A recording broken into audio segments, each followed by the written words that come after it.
ديمة خير وعطاء ويمام نقاء وسخاء يا نجما شع فأبهجنا يا شعلة نور وضاء. Assalamu alaikum wa rahmatullahi wa barakatuh. Welcome to Sisters of Sunnah. I'm Merve. And I'm Yomna. Today we're going to be talking about finding your purpose in a world of distractions during Ramadan, inshallah. Definitely. So I think we can just remind ourselves that Ramadan is not an ordinary month, that it is not just a month of fasting. It's not just about being hungry and being thirsty and having the whole month kind of like, like dragging it like that, but it's actually full of like mercy and forgiveness and a renewal that like, you can start over, you can make new decisions for yourself. And this could be like the opportunity that you choose that for yourself, And it's the time that like, I think the Qur'an was revealed. So Complete chance to start over. Exactly. And guiding humanity like into righteousness and the truth. And like, it's a very blessed month. And like I said, it's full of opportunities. And when we think of Ramadan, we kind of remember that the doors of Jannah are open and the gates of Jahannam are closed and the devils are chained. So you are really left by yourself and all the things that you can do, inshallah, in like a good way. That like, no one can actually interfere during Ramadan. Like the devil is not there to like, whisper anything bad to your ear. You're left with your nafs. Exactly. Yeah. Exactly. Yeah. So, I mean, it's a chance for a lot of more reward. It's a chance for new habits. It's a chance for starting over and having all of your previous sins erased. But it's up to us to kind of make the most of that. Of course. Take advantage of all of these opportunities. And how you said, like, make habits, but maybe giving up some habits that are like, in a bad way. Maybe this Ramadan can be different. That, of course, when we're like, having like new things into our lives, maybe if we're doing something that we have like a bad habit that we just cannot get rid of, maybe this month, maybe this Ramadan can be a step forward that we take, that maybe like getting rid of it for Allah, inshallah. Yes. So, I mean, I think we all know we live in a world full of distractions, whether that's social media, responsibilities that we have, deadlines, notifications, work, school, whatever it may be. So it's really hard to sometimes stay in kind of just think of like, what is our true purpose and what is it that we're here to do? And it's very easy to lose track of that. So Ramadan is a kind of like a good opportunity to remind ourselves and realign. Exactly. And there is this wisdom of, this coming every year that we need, we're human. We need to realign ourselves within the week. Every Friday is an opportunity to realign ourselves. So Ramadan, same thing, within the year. This is a time when our hearts are meant to be closest to Allah subhanahu wa ta'ala. And like you said, there's so many things that Allah subhanahu wa ta'ala has given us that make it easier. The gates of Jahannam being open, the barakah of Ramadan, and just being able, Allah subhanahu wa ta'ala makes it easier for us to, perform in these acts of ibadah. So we're constantly being pulled by different things, but maybe this Ramadan we can be a little bit more intentional about how we can minimize these distractions. For example, I mean, social media, entertainment, all of these worldly responsibilities, they really take our time and attention. So Ramadan is a good opportunity for us to realign with ourselves. And like you said, maybe think about what are some of the habits that we should try to be minimizing or, changing altogether. And what are some of the positive things that we can build up? Yeah. So, like maybe missing that, maybe I can like practice it and have it in my routine. Exactly. And I think it's really important that when we're taking like steps forward during Ramadan, like making goals for ourselves, maybe the goal is to like, so that it's going to be there for the whole life, not just during Ramadan. Like if we're like increasing reciting Qur'an, it shouldn't be just for Ramadan. But if you're starting to doing that, then it should kind of continue after Ramadan too. Like, it should be a good habit that Ramadan made you win over, maybe like, in time that you got used to.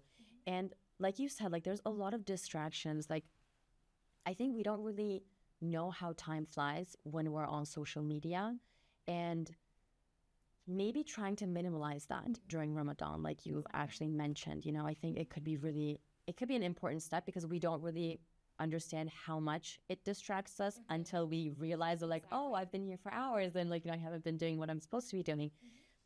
And it's different for each person. So Of course. for one person, maybe it's social media. For another person, maybe it's something else, you know. Maybe sleeping, maybe like, you know, resting. So I think we all, especially, you know, before Ramadan, during Ramadan, should kind of take that moment of self-reflection to think of like, what is it that I should be doing? Is it minimizing my screen time? Is it setting up a better sleep schedule so that I'm, you know, making most of my time during Ramadan? Is it getting, you know, in the habit of reading, even if it's just like one page of Qur'an a day? Setting yourself up for these habits that, like you said, hopefully should continue after Ramadan, but also noting that, you know, Ramadan is a month of barakah, and it is a month where our rewards are multiplied. So it is also, we should be striving to be doing more than the normal. So, you know, we'll do the maximum of what we can do, and then also still kind of like get ourselves up into the habit of doing something consistently, because as we know, the best of actions are those that are consistent, even if they are small.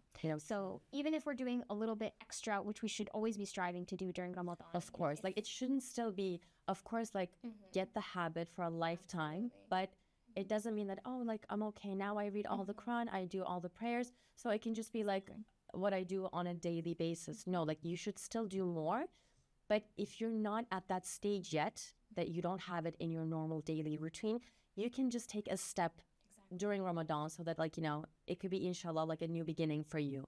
Or for us, for all of us. Yeah, exactly. Because Ramadan is an opportunity for us to pause, to reflect, to strive to be better. It shouldn't be just another day. You know, if I'm used to doing something consistently, I shouldn't just be doing it consistently. I should be striving to add more.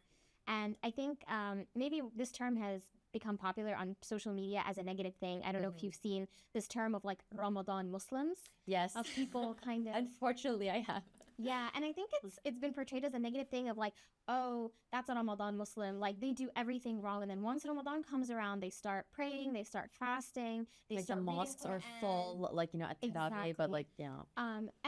And I think it's been used as like such a degrading term, like, oh, they're just a Ramadan Muslim. We should actually all be striving to be Ramadan Muslims. Yes. We should be, you know, no matter what you are doing, you know, we should all be striving to set aside all of our bad habits, set aside everything that we're doing, and strive to be like the perfect version of ourselves, the perfect Muslim that we can be during that time. And I don't think I think people have made it out to be something like hypocritical. Absolutely not at all. You know, we should never be kind of looking towards something good that someone is doing in terms of ibadah and be derating them for it just because maybe they don't live their entire life like that. Because we shouldn't be continuing Ramadan the way we live our life. We should be doing so much extra. We should all be Ramadan Muslims in that sense, if it makes like sense. living it all, fulfilling everything that you're supposed to be doing. Exactly. No, it's such like, you know, you really did get to like a very nice and it's completely normal that, you know, we cannot keep up with maybe every single thing that we're doing in Ramadan for the entire year, although that is the ideal, that is the goal. But, you know, realistically, it's, you know, we should be striving to make the most of that month and then trying to build habits that we can continue with for the rest of the year. Of course, always striving to do the best. But if your Ramadan looks just like every other month of the year, then you're not in Ramadan, unfortunately. You should be striving to do something a little bit more, because like even a little, you know, when we were little, like our elders would, like, you know, our grandmas and grandpas, they're old and they have pills to take, the medication, and they're like, I don't care, I'm fasting, no one can stop me. Like when I think I was little, I didn't really understand. I was like, but you're old, like you're free, like you don't have to fast, you know. But I think as I got older, I'm like, they were really grateful that they were here for another round of blessing, like for another round to maybe repent and ask for forgiveness and have the mercy. Like, you know, I think as you get older, or like, you know, as you maybe knowledge, like, you know, as you maybe like research, you find out how important it is. And it is, like, I'm going to say like a chance in a lifetime, but every year is like, you know, once in a lifetime chance. So I think we should really like benefit from it, inshallah, in the best way possible. Inshallah. And on that note, I mean, we know that Allah subhanahu wa ta'ala has told us in the Qur'an in Surah Al-Baqarah, "O you who have believed, fasting has been prescribed upon you as it was prescribed upon those before you, so that you may attain taqwa."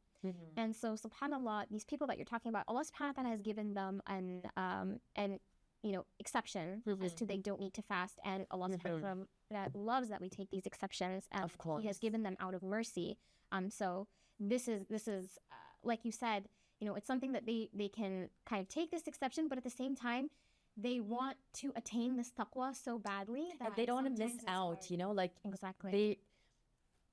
I think I kind of understand as well, like, because they're like, no, like, it's right now, like, I can do it right now. Like, maybe, of course, if they're not in, like, as a health issue, if they're not in that stage, of course, they can't do it. But it's just like a pill, or like, maybe they get tired, like, maybe they get tired a little bit more. But I actually really liked seeing it as well, because, like, it's kind of like inspiring that you're saying, like, but you're on a medication, and, like, you might be going through hard time, and you're still saying, no, this is my duty and I will have to do it.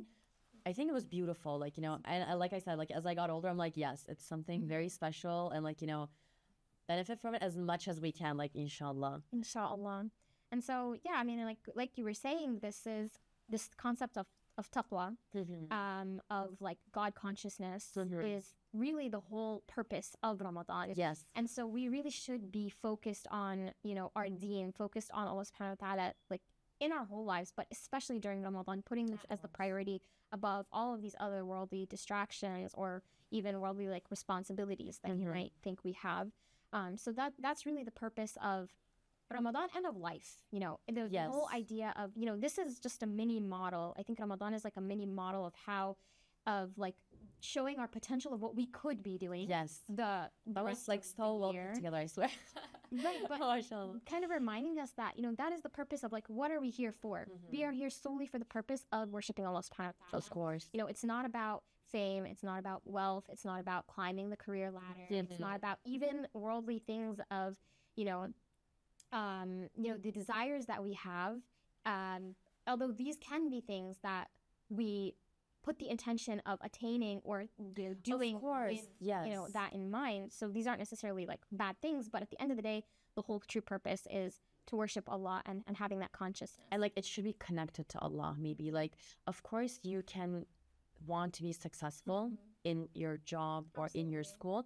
Yes, put your effort, but it should never cross the line of, like, worshiping Allah, or, like, it shouldn't get in between in anything. Like, it's nothing that you can compare it to. So, and always be, like, maybe thankful that if you are putting an effort, it's still Allah that supports you. That's why you're able to actually achieve something. It's not you that's doing it. Yes, you do have your effort, but in the end, Allah actually rewards you with your effort. Like, it's always connected to Allah. So maybe keeping that in mind really helps to, like, get back on. The center is always there, having a job, even having a family. Of course, these are things that's actually not the purpose. It's not. The purpose, they're not bad things. On the contrary, these can be things that can be, forms of worship, of ways that you become closer to Allah subhanahu wa ta'ala. But at the end of the day, the purpose is to worship Allah subhanahu wa ta'ala. So if the means of that is, establishing a family and raising, young Muslim children that are, onto their deen and are holding on to that and passing that on to the next generation, then that is the worship, that is the goal. But, just reframing that as well is always important. So maybe we can discuss some of the ways that we can minimize these distractions during Ramadan, given that we are, they're all around us, if we're being completely honest. Unfortunately, like, it's just wrapped up in it. Like, I think it's kind of like the sickness of this, like, world that we live in now, that we're just easily distracted too.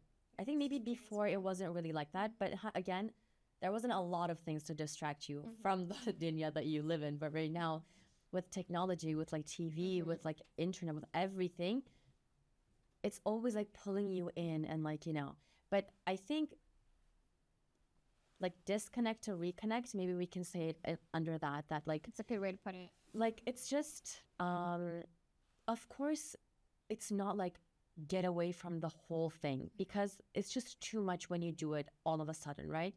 So maybe with this, try and still maybe be on social media, but other than the thing that you search regularly, like, go for something that you can listen maybe about, like, Ramadan, or maybe, like, listen to maybe our Prophet sallallahu alaihi wasallam's life, or, like, how he, or what he did during Ramadan, like, maybe inform yourself in, like, a spiritual way. Still have your social media, but kind of, like, shift it into, like, a direction that's still gonna give you the good excitement that, like, Ramadan brings with itself.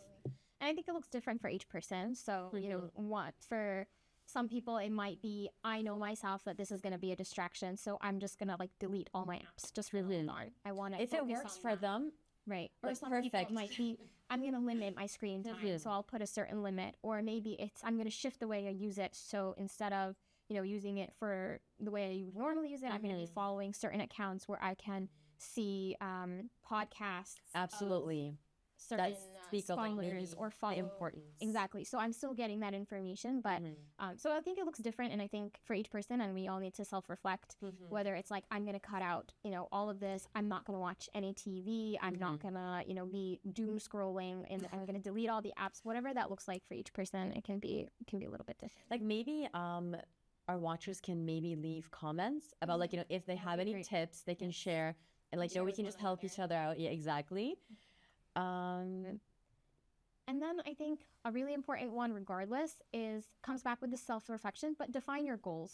Know what is it that you want to achieve out of Ramadan this month. What is it that you want to get into the habit of doing, and set a specific, you know, target for yourself. Whether that's, for example, I want to read a certain number of pages of Qur'an every day, whether it's wanting to follow along of a certain series, maybe of the seerah of the Prophet ﷺ, and, you know, wanting to watch one episode a day, or, you know, whatever that may be. Everyone's goals will look a little bit different. Maybe it's, I want to pray all of the Sunnah prayers, or I want to pray, you know, maybe I want to like learn and summarize, like, you know, not summarize, but memorize maybe new dua, new surah, like, you know, so that it can be in my system. And I think, like you said, like setting goals, but just not in your mind. I think you should really write it down. And when you're just setting a goal, I think you should write the intentions that you have with that goal. So if mine is to memorize a dua that I do not know, then I should write down like why I want to memorize it, why I haven't been able to memorize it. And now, again, write something motivational for yourself too. Maybe in the beginning of Ramadan, when you're putting this goal, write down maybe a letter to yourself with your goals inside, and at the end of it, write what you have achieved, and maybe have this kind of like a new tradition for yourself that you do every Ramadan. So at the end of like maybe a couple of years, when you read all of them, you can be like, oh, look where I've started, and look what I've actually, like, you know, put in my life that I can still, that's a great idea. That it's still with me, you know? Like, inshallah, I want to try this year. We'll see.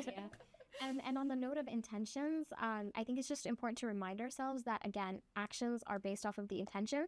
So even if we get busy with something that we, you know, feel like we have school or work or responsibilities towards our families, if we set the intention, once again, that we are doing this for the sake of Allah, inshallah, that is all considered acts of worship. Inshallah, yes.